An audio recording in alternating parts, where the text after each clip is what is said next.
Hi guys, good morning.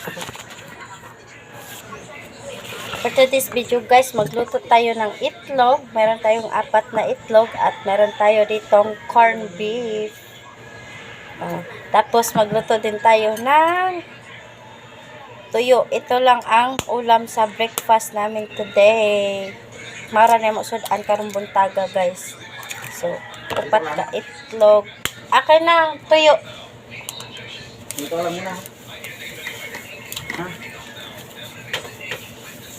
Tapos,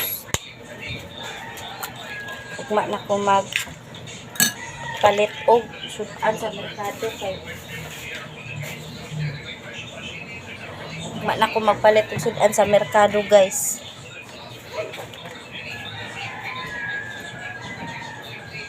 Labas mo na pa. O, nagay palit ito pa. Saan mo? Agtuon. Kumari, punta ko sa labas. Ano bibilhin mo? Kumari yan, punta ko sa labas. Anong bibilhin mo? Umayos ka. Ang takip ng tubig.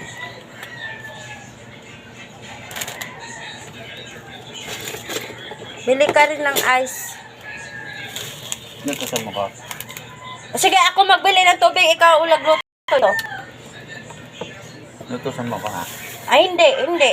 Si kumpare inutusan ko. No, kung pa pabilin mo. O, tawagin mo si kumpare. O tawagin, ikaw kumparin mo. Tawagin mo.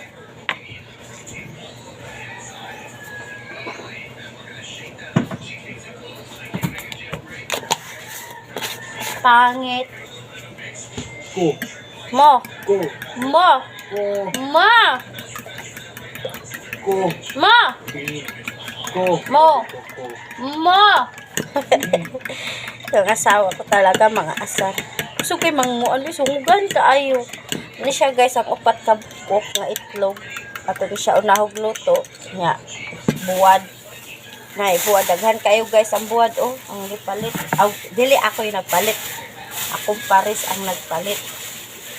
Ni siya guys.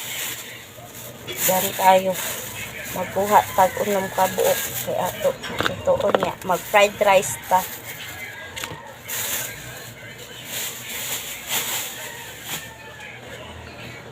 Marat to guys.